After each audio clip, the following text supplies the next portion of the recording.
역대하 마지막 장으로 들어왔습니다.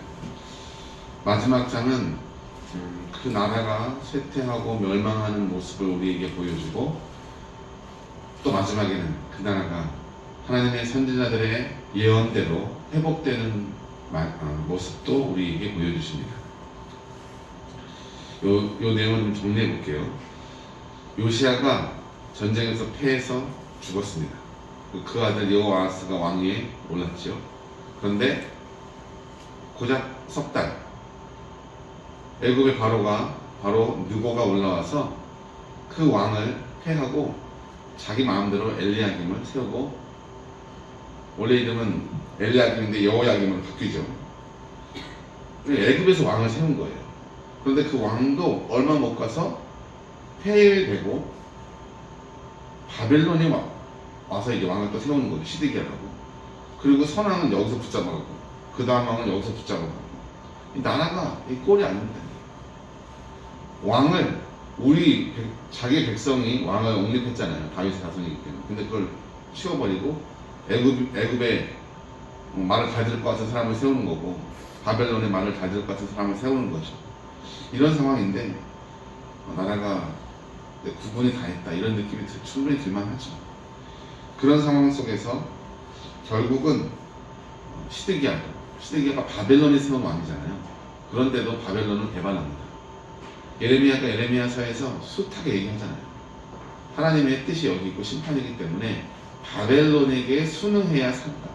근데 끝끝내 배반하고 마지막에는 어떻게 되냐면, 정말 그 성경에서 예언하는 대로 갈대아인들이 와서 다 멸망시킬 것이다. 그 갈대아인들이 바벨론 사람들을 얘기하거든요. 성전을 다 불태우고 무너뜨리고 백성들을 다 죽이고 백성들을 싸그리다 잡아갑니다. 그리고 그 땅이 정말 황폐해지죠.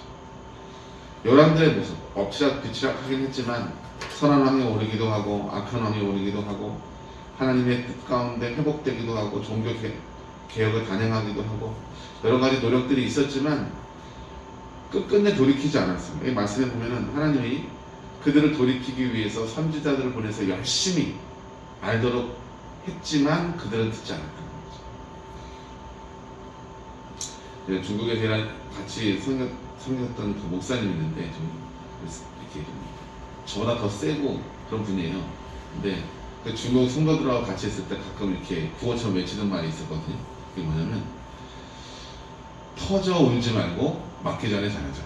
중국식으로 얘기를 하는 건데, 하나님이 우리에게 어떤 경고를 주실 때 우리가 그 경고를 알아듣지 못하면 결국 패망의 길로 갈 수밖에 없다는 거예요. 하나님이 우리에게 경고의 말씀을 주셨을 때 돌이킬 줄 아는 지혜와 믿음이 있길 간절히 원합니다. 글쎄요, 우리나라도 구한말에 이런 느낌이 아니었을까.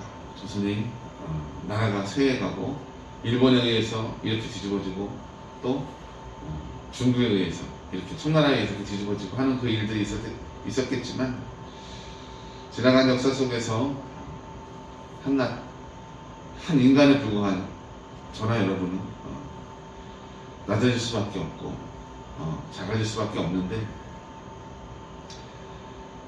역대 말씀 이제 끝났네요. 저는 오면서 이 왕 이야기, 이게 참 힘들었어요. 이렇게 돌이켜지지 않고 계속해서 그 죄악에 빠져있고 이런 모습이 힘들었는데, 그러나 약속대로 페르시아의 왕 고레스를 통해서 예언대로 그들을 돌이키시고 다 나무가 베어지고 그루터기밖에 남지 않아서 저기에서 무엇인가 생길 수 있겠는가 하는 의구심을 하나님이 털어버리고 다시금 그 나라를 세우고 그곳에 나라가 있도록 하시는 은혜를 그들에게 주셨던 것입니다.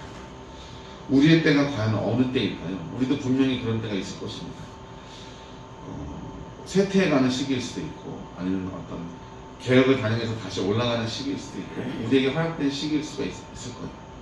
하나님, 내가 하나님이 주신 이 시간, 나의 삶을 하나님 앞에 거룩하게, 그리고 정직하고 바르게 살아갈 수 있도록 도와주시옵소서.